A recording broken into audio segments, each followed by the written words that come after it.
Hello YouTubers, Tommy here from Overland Transportation System with a much anticipated, much delayed video update on building my shelf layout around the ceiling. Big changes in the train room. Well, big changes have happened. Apparently, the way this layout is gone, it's been constantly in a state of flux. We went from double track main line to a single track main line before we even had a piece of track up there. And we went from some garbage wood that I had purchased as shelving board that was supposed to be great for this. That wound up getting trashed aside and swapped out for 3/4 plywood.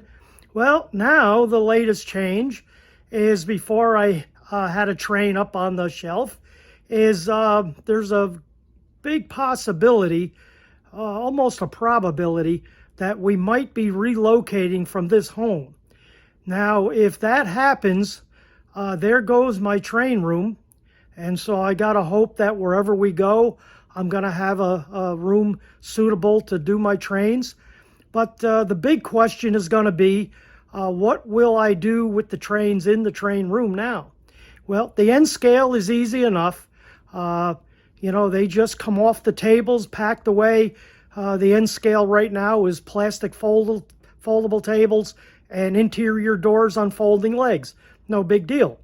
My HO around the wall switching layout is a series of modules that are 20 inches wide by 4 foot long, made of 1x3s.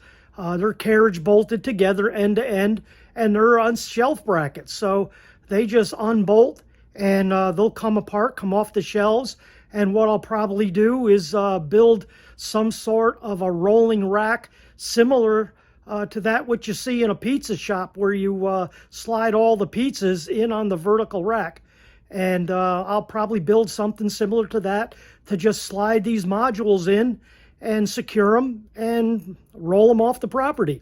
Now, what were we going to do about the shelf layout around the ceiling? Well, as you can see, let me turn this around here. Well, I'll describe it first, then we'll flip it around.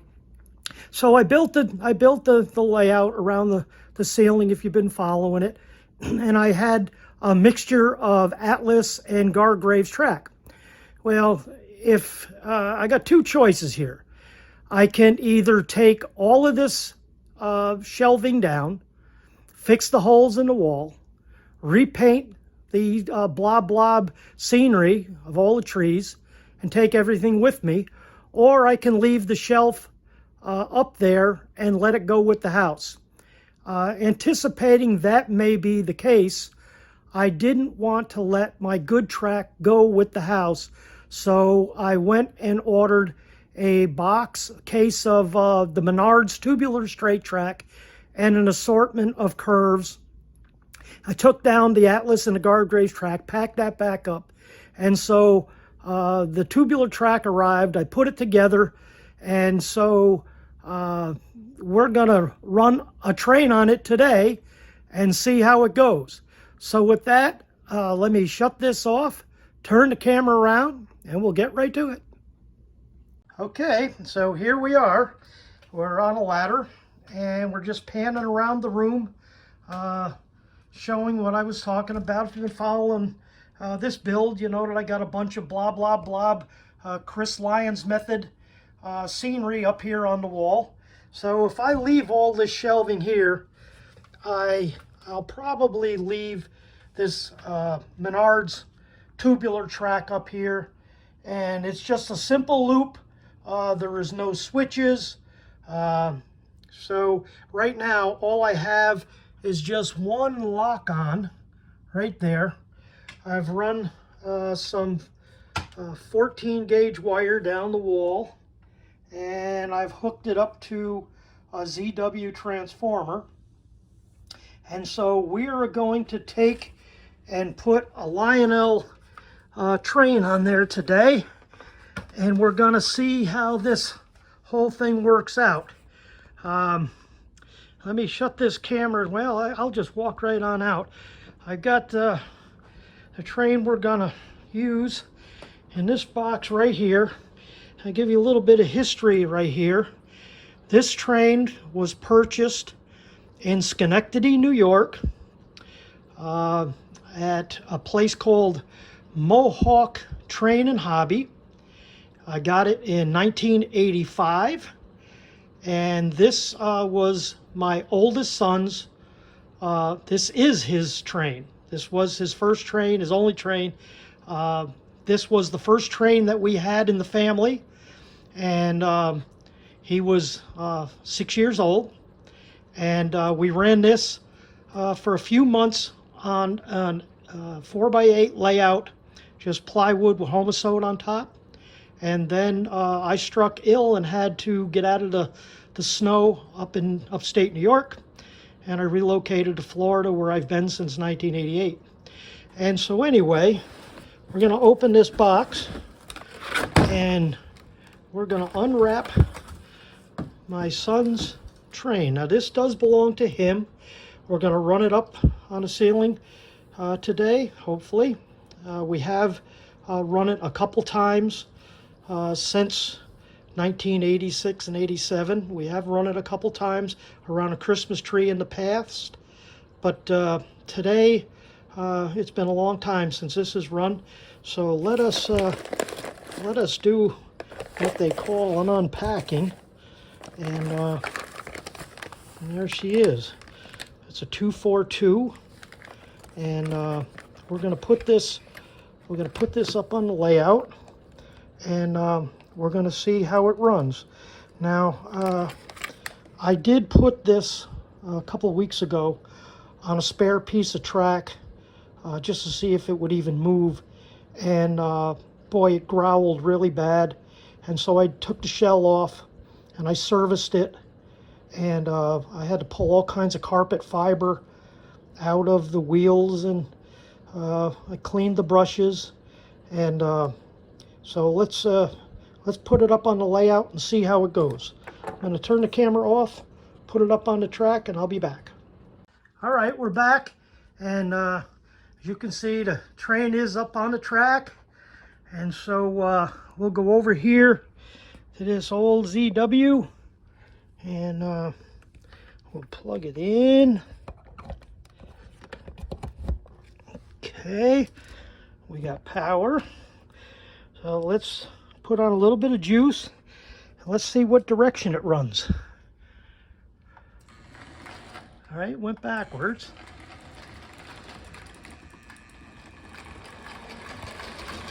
All right, going.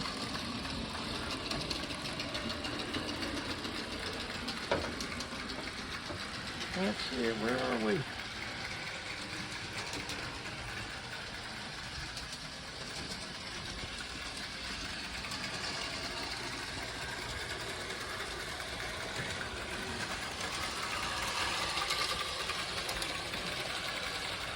Hey, going right around the room with one lock-on. I will add some lock-ons. Oh, hit a little spot in that track where it's not a good connection. I will tell you, as I put this Menards track together, I'm really actually surprised that the train is going around as good as it is, for the simple reason that the quality control manufacturer must be kicking out as quick as you can, because some of these pieces of track literally just fell together, and so I'm going to have to either get a pair of track pliers or take a pair of smooth jaw pliers, put them in a vise, and drill a hole and make a set of track pliers to tighten up every one of the connections, because I'm really surprised that this is going all the way around this room with one lock on, and just that one glitch. Let me kill the power, put the power back on to get it going back forward.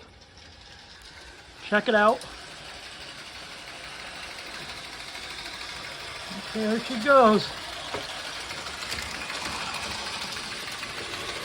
Well, Sebastian, when you take a view of this video, that's your train, son. That there that's the first time your train has been running since many, many Christmases around a Christmas tree. And by far, this is the biggest so-called layout that your little train is run on, and it's running really, really nice. I'm really impressed with the way it's running. It's nice and smooth, nice and quiet. So what I think we're going to do now is I'm going to bring it to a halt, and we'll put the rest of the cars behind it, and we'll run a full train. I'm really impressed, and I'm glad we got to see this together, folks. Alrighty, let me shut her down. Alright, I'm going to shut this off, and when we come back, we'll have a full train. Alright, so we're back, and we got the whole train up there now. It's a 242, got a Pennsylvania coal tender, a New York City gondola with a log in it. We got a Wheaties box car, a Baby Ruth box car. Can't really see the detail, but on that yellow flat car is an inner tube with Goofy in it. And then we got a Gulf oil tanker and a Lionel Lines caboose. So that's quite a little train. So let us turn it on and let's see it run.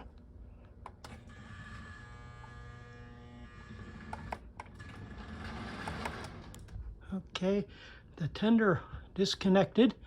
So let me turn this off and hook that back up, and we'll try it again. Okay, we are back, and we will give this another try.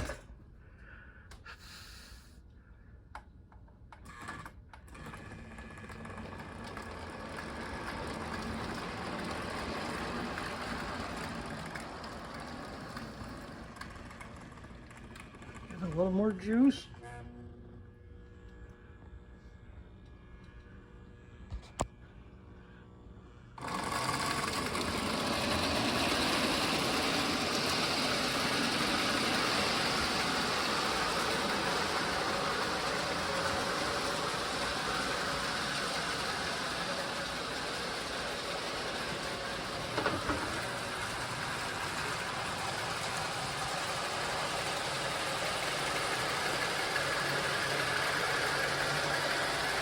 There she goes, folks.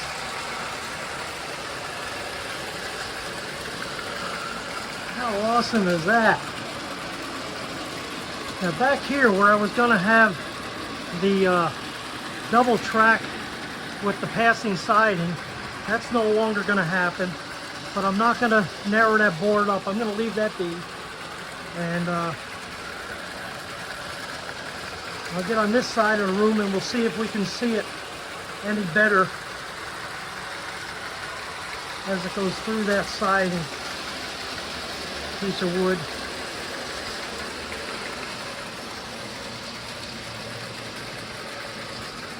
Yeah, just depends on what side of the room you're on to be able to see it, because of the angle of the viewing.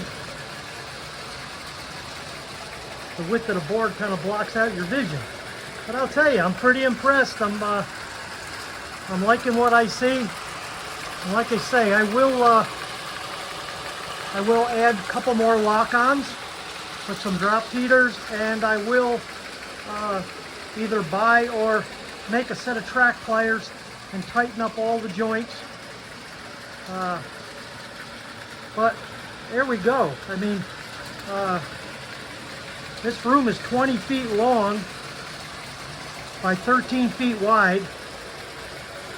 And we got one lock on, and this train is going fine.